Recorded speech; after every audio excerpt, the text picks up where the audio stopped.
Falamos agora É do muito delicado. Falamos agora, minha querida Bárbara, do segundo percalço. O que mais o mundo está passando? O que mais está acontecendo no mundo? A gente está com uma questão muito delicada acontecendo na Rússia, tá? A gente teve duas declarações bastante polêmicas, para dizer um mínimo, assim, saindo da Rússia. Eu vou trazer a menos polêmica, mas que é muito polêmica, e depois a mais polêmica de todas, que vai vir do lado russo, sendo falado pelo diretor da FSB. Nós vamos para a menos polêmica, mas que é muito polêmica ainda. O chefe da OTAN, que eu não sei se vocês sabem, mas ele está sempre na mídia, quem acompanha a guerra na Ucrânia conhece bastante ele, que é o Jens Stoltenberg. Ele está dando aval para que a Ucrânia, gente, ataque dentro do território russo, tá? O que o Stoltenberg está falando?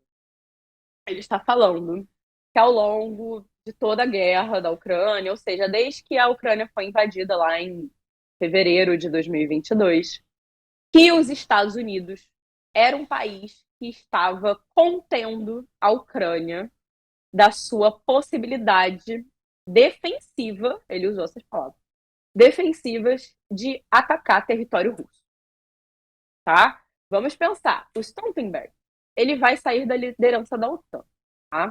Muito provavelmente ele vai ser substituído. Então, ele está num bom momento para emitir esse tipo de declaração. Quanto tempo ele ainda Mas fica? vai ficar mais alguns meses só, tá? Mais alguns meses. Talvez até o final do ano. Mas ele já está para sair, tá? É... Vamos lá. Além dessa questão do Stoltenberg estar para sair dessa liderança da OTAN, a gente tem que notar que alguns países da OTAN, como a França, que a gente já falou aqui também no Substância Política, como a Polônia, que a gente também já falou aqui no Substância Política, são países que eles estão começando a querer enviar soldados para a Ucrânia. Tá? O fato deles quererem enviar soldados para a Ucrânia já é um novo passo na guerra. Tá? Então, vamos lá. A gente tem essa questão, né, da Ucrânia está passando por essa grande dificuldade ali na guerra. A gente tem a questão da Rússia estar agora se expandindo, né, territorialmente falando, ali em Kharkiv, onde eles estão fazendo uma ofensiva bastante forte. Kharkiv é a segunda maior cidade da Ucrânia e Kharkiv, historicamente, já foi capital da Ucrânia. Então, há vários elementos interessantes em Kharkiv para a Rússia estar fazendo essa expansão, fora que Kharkiv faz fronteira direta com a Rússia, né? O fato de Kharkiv fazer fronteira direta com a Rússia também está sendo usado como argumentação pelo Stoltenberg, lá da OTAN, para que a Ucrânia ataque a Rússia em solo russo, tá? Isso tem que ser feito, gente, de uma maneira milimetricamente calculada, tá? Qualquer tipo de ataque que seja excessivo, por mais que eu saiba que as pessoas que estão ali defendendo a Ucrânia vão falar, mas a Ucrânia foi invadida. Ok, ela foi invadida. Mas se a Ucrânia fizer um ataque excessivo contra solo russo, eles vão usar isso como argumentação para usar armamento nuclear. Não se enganem contra isso. A Rússia, ela já está mobilizando. Aí vamos agora para a nossa segunda fala, para mim é mais polêmica do que essa do Stoltenberg, tá? A gente teve uma fala, vamos lá, do chefe da FSB, que curiosamente também se chama Vladimir. Vladimir tem grandes cargos ali, né, dentro da Rússia, mas o chefe da FSB, que é o Vladimir, ele afirmou que a OTAN está fazendo exercícios dentro de fronteiras, utilizando a Ucrânia como bucha de canhão, usando armamento nuclear. O que é que a Rússia falou antes de realizar sua invasão à Ucrânia? 6 meses antes, Vladimir Putin escreveu um artigo de 25 páginas eu cobri esse artigo quando eu ainda trabalhava no Hoje no Mundo Militar, tá? Eu peguei esse artigo e traduzi ele do russo para o inglês e depois do inglês para o português. Eu peguei esse artigo, li ele e 6 meses, 7 meses mais ou menos antes dos russos então realizarem sua incursão, sua invasão lá à Ucrânia, o Vladimir Putin escreveu isso num artigo. Ele escreveu que a OTAN estava fazendo exercícios militares nas fronteiras entre a Ucrânia e a Rússia, já visando tomar a Ucrânia, já visando se expandir, talvez até mesmo para solo russo. E que esse tipo de movimentação significava uma movimentação que colocaria a Rússia em risco de sobrevivência. O Vladimir Putin mobilizou isso. Ele vai vir mobilizar outras questões étnicas, de independência, de Donbas, vai. Mas antes disso, a gente tem que entender como é que a narrativa ela vai sendo desenvolvida, né? Para depois se argumentar tudo isso em fóruns internacionais, etc. E tal. E argumentar para sua própria população, que é o que mais importa, porque a população é o termômetro de se sustentar uma guerra também. O Vladimir Putin foi trabalhando toda essa questão retórica para se criar uma argumentativa, né, de que a OTAN realmente quer destruir a Rússia, quer destruir a pátria russa. Por isso, por exemplo, eles queriam utilizar a Ucrânia para destruir a questão étnica russa em Donbas.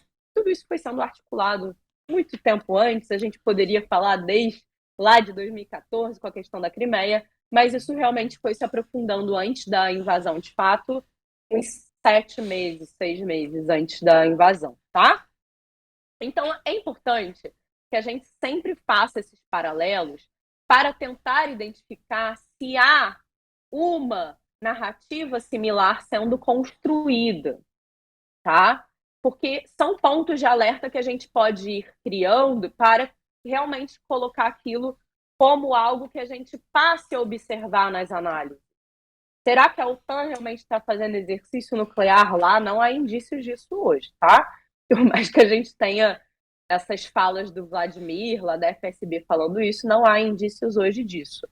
Quando o Vladimir Putin escreveu sobre exercícios que não eram nucleares, mas exercícios belicosos, acontecendo ali na fronteira entre a Ucrânia e a Rússia, havia realmente indícios que isso estava acontecendo, tá? Isso realmente foi uma coisa que ocorreu. A gente tem indícios disso pela via de observação de drone.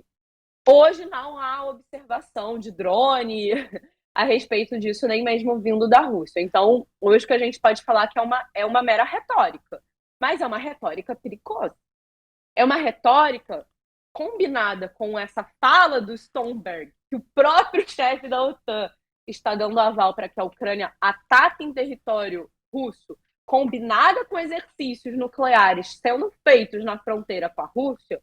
Gente, 1 mais 1 é quanto? É 2, né? É muito fácil da gente entender os caminhos que isso pode nos levar. Caminhos super perigosos, né? Então, são 2 fatos que a gente tem que começar a observar, porque sim, isso pode levar a uma escalada dentro da Ucrânia, até mesmo com o uso de armamento nuclear tático. Inclusive, a gente teve acontecendo há 2, 3 semanas um exercício nuclear interno na Bielorrússia, em fronteira com a Polônia. Não à toa a Polônia quer mandar soldados para a Ucrânia. Ela se sente extremamente ameaçada pela Bielorrússia. A gente já falou extensamente sobre essa questão, sobre o corredor de Sual, que eu não vou ficar me repetindo nisso, Daniel. Boa. Uma coisa que eu queria lhe perguntar aqui sobre essa questão. Quando a gente fala de um envio de tropas francesas,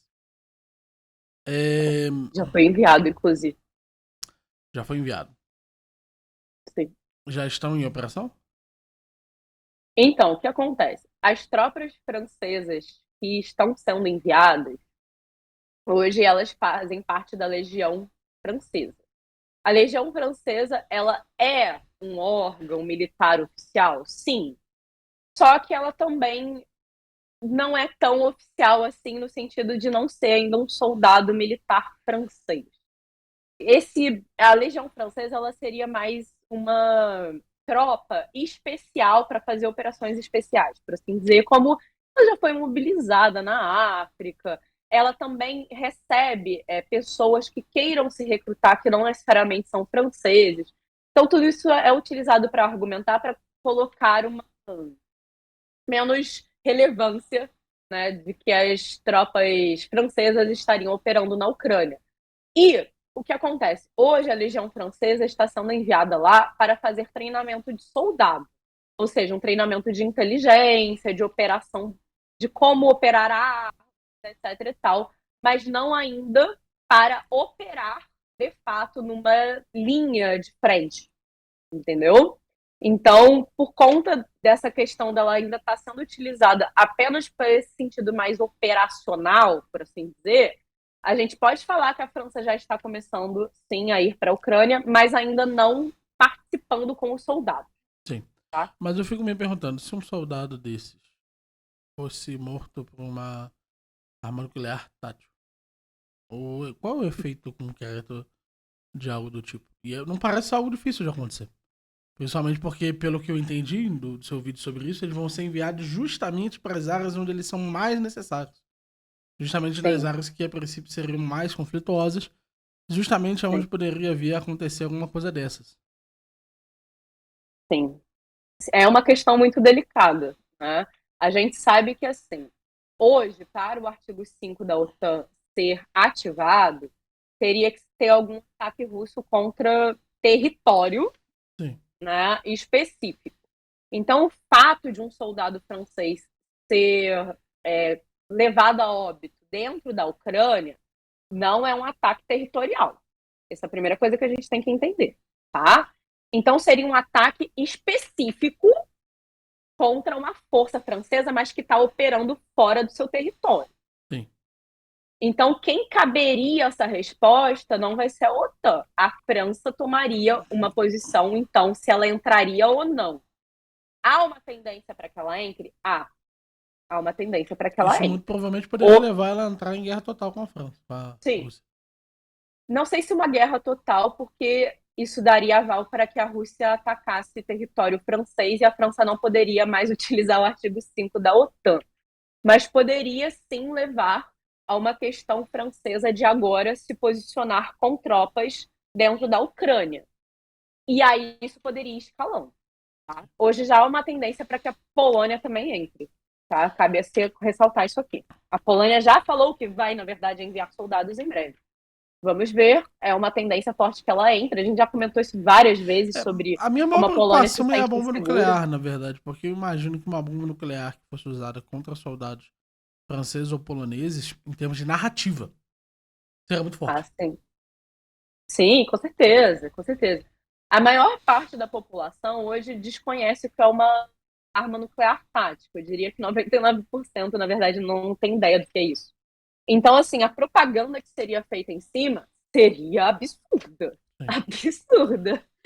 Então, com certeza, isso poderia até mesmo levar como uma justificativa para que o exército francês seja mobilizado. Com certeza. Com certeza. Sim. Com certeza. Eles não veriam da forma que é, eles não veriam como um episódio menor, eles veriam isso Não. como um. Eles sabem, eles têm plena consciência que a população, em sua grande maioria, não é interessada com questões de guerra.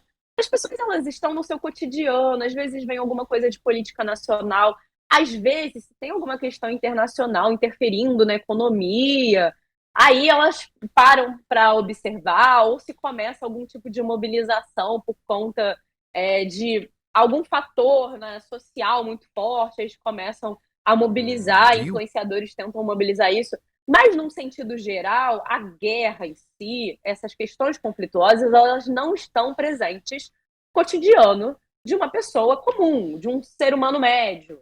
Tá? Um ser humano médio não entende nada sobre isso, não sabe o que é lei de guerra, o que é direito internacional, não sabe disso. Muito menos vai saber sobre armas específicas. Isso é muito difícil, gente. Isso é realmente para quem gosta do assunto. Que eu diria que é 2% da E se população. você quiser conhecer um Então, pouquinho é mais muito desse assunto, o que, pessoa, que você mas faz?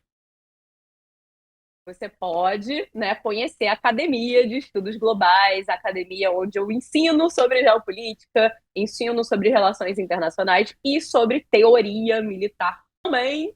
A gente vai ver todas as teorias antes, porque sem a teoria, sem entender o que é que compõe uma teoria, para que ela serve, não adianta a gente aplicar a teoria, porque você não vai entender por que a teoria está sendo aplicada. Tem que entender as fundamentos teóricas antes. Eu sei que tem gente que não gosta de teoria, mas é necessário entendê-la para entender as construções de pensamento. Se os líderes. Vamos lá, gente, vamos ser inteligentes.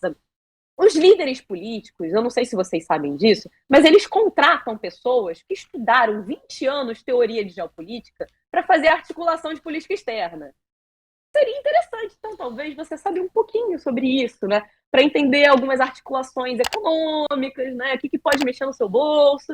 Então, faça academia de estudos globais. Você assinando a academia hoje, você também leva o Clube Alta Linguagem, onde você vai aprender tudo também sobre ideologia socialista, marxista e também, ainda por cima, vai levar o curso de tragédias comunistas para entender melhor a história da União Soviética, a história lá do mal, que inclusive vai ser muito importante vocês entenderem história soviética e história do mal, porque a gente vai mobilizar isso para entender a formulação geopolítica da Rússia e da China hoje. Não estou falando de 100 anos atrás, 50 anos atrás, estou falando hoje. Tudo isso ainda é relevante hoje, porque tudo isso é mobilizado hoje, certo? Então conheça a Excelente. Academia de Estudos Globais, o link está aqui na descrição do vídeo. E deixa eu mostrar aqui pro pessoal os módulos. Então a gente tem aqui Introdução à Geopolítica, o primeiro módulo, já gravado e disponível lá na plataforma. E os módulos que estão sendo gravados e disponibilizados aos poucos sobre história da geopolítica e seus teóricos. Então a gente tem aqui Rudolf, não sei como fala o nome dele, Gehlen, Que gelem. Que gelem. Frederick Hatzel, Karl Haushofer, é, Gente, vocês podem ver que eu dividi de forma proposital, tá? Para quem sabe um pouquinho de geopolítica vai claramente entender isso. Eu comecei pelo Kijelli, porque ele é considerado o pai da geopolítica, já que ele vai cunhar o termo geopolítica, e eu coloquei o Kijelli junto com outros dois teóricos que estão nesse eixo alemão. Alemão por quê? Porque eles vão servir como base para fundamentar o pensamento nazista de geopolítica. Ué, o Hitler não era meramente ideológico? Não. Há boatos que a ideologia do Hitler surgiu a partir desse último teórico que está aí, que o Daniel leu para vocês, e que esse teórico que vai fundamentar a ideologia do Hitler. Vocês vão entender isso melhor assistindo o módulo 2 da Academia de Estudos Globais, que eu vou fundamentar meu pensamento para vocês entenderem o porquê disso, e vocês vão ver que, inclusive, o general Kahl, ele vai visitar o Hitler. Tá? O Kahl, ele vai instruir bastante o Hitler. Tá? Eu não sei se excelente. vocês sabem disso. Excelente, excelente, excelente. E logo depois vem o segundo módulo de Isso, teoria, né? exato. Que tem autores como Mackinder, McCain, isso, exato. Como que é? Mackinder? Eu falo McCain, sempre falei McCain, Mackinder. mas se for Mackinder, não tem problema. Spikeman, Mahan, Seversky, Cohen e Gray. Isso. Depois a gente vai então para essa linha de teóricos mais nesse eixo Estados Unidos e Europa, para Hum, vocês entenderem o que esse pensamento então está falando e se colocando como contraponto a esse pensamento mais germânico, tá? Acaba surgindo ao mesmo tempo, mas eles têm linhas de pensamento distintas. E eu vou ir um pouco além, né? Geralmente a gente fica muito preso só nos teóricos clássicos, mas eu vou expandir o pensamento da teoria e a gente vai ver teóricos mais contemporâneos também. Então, o nosso módulo 3 vai ser realmente um módulo para a gente fundamentar ainda a teoria clássica, mas já vendo pensamentos mais contemporâneos por exemplo, Colin S. Gray. A gente vai entender o que é pensamento estratégico dentro da geopolítica, que é ainda usado até hoje, tá? É um pensamento bastante contemporâneo ainda. excelente, excelente, excelente. Além disso, pessoal, deixa eu botar para vocês aqui um videozinho que eu achei bem interessante. Eu vi lá no canal da Voz Armada. Vamos ver Ah, aqui. Vou botar esse vídeo para vamos de videozinho, vocês. então. Vamos de qual? Vamos do impacto do imperialismo, geografia para quem ou o que é geopolítica? Pode botar o que é geopolítica, que eu acho que ele não é tão longo.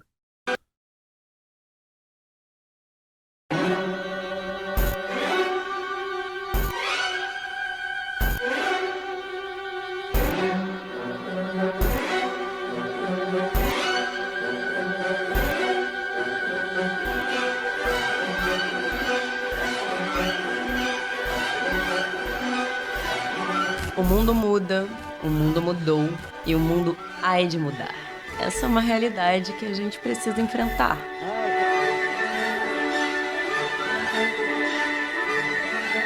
Tudo ao nosso redor está em constante transformação. E ficar estático é ficar para trás.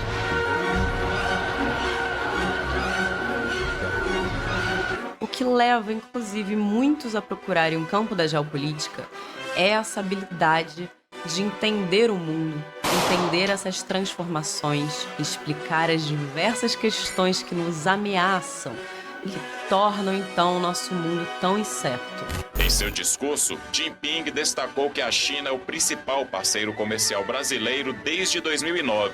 Y los fascistas no son humanos, tienen forma humana, pero no son humanos. Yo creo que una serpiente es más humana que un fascista. ¿Por qué no te callas? Quer entender o que é geopolítica, quer aprender sobre conceitos que envolvem a geopolítica e como ela pode te ajudar a entender melhor o mundo e até mesmo o local onde você está? Conheça então a Academia de Estudos Globais e faça parte de um conhecimento de alto nível.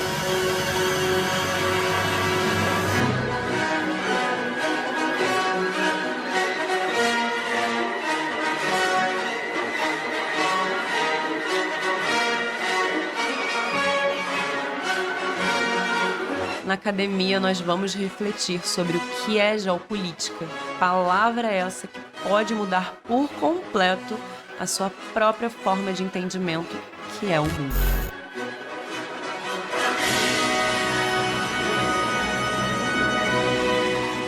É muito legal esse vídeo, né? Eu acho. Gostaria só de fazer um breve comentário. Eu tenho essa impressão, não sei se você também tem, que por conta das redes sociais, as pessoas elas têm a impressão, elas acabam criando isso no seu imaginário, que elas conhecem tudo, né? E quando eu vou conversar com as pessoas, eu vejo que elas não conhecem nada. Sobre assuntos específicos, elas não conhecem nada. Então, quando a gente fala de geopolítica, nossa, eu vejo tanta gente falando de geopolítica, a pessoa ela não sabe me definir o que é local. Eu vejo que ela não sabe nada de geopolítica. Então, o intuito, gente, dessa formação geopolítica, já que a gente não tem formação em geopolítica de curso livre, aqui no Brasil, pelo menos, é justamente que vocês aprendam a geopolítica na sua essência mais básica, tá? O que é território, qual é a diferença de geopolítica para imperialismo, o que é um Estado para a geopolítica, né? A gente tem a construção do Estado a nível filosófico, eu vou dar brevemente um pouquinho, mas a gente tem que entender o que é o Estado para a geopolítica em si, por que ela estuda o Estado, por que ela estuda fronteiras, o que é uma fronteira, o que é uma fronteira artificial, o que é uma fronteira natural. A gente tem que entender alguns conceitos, porque tudo isso está embutido em todas as políticas externas do mundo inteiro. Inclusive, a gente vai ter na academia aula de política externa, tá? Então, a gente tem que aprender vários conceitos de geopolítica, porque a gente vai passar a mobilizá-los depois, já entendendo que você sabe o que aquilo significa. Você tem que saber o que é território para o Estado, qual é seu limite territorial, o que isso significa, né?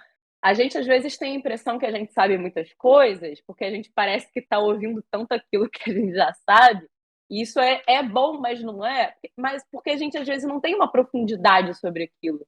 Então, conheça a Academia de Estudos Globais, eu tenho certeza que você vai gostar bastante e vai auxiliar muito para que você entenda o que os governantes estão fazendo no mundo, o que eles querem no mundo. Eu acho que é primordial a gente entender isso, senão realmente a gente vai estar lascado, gente.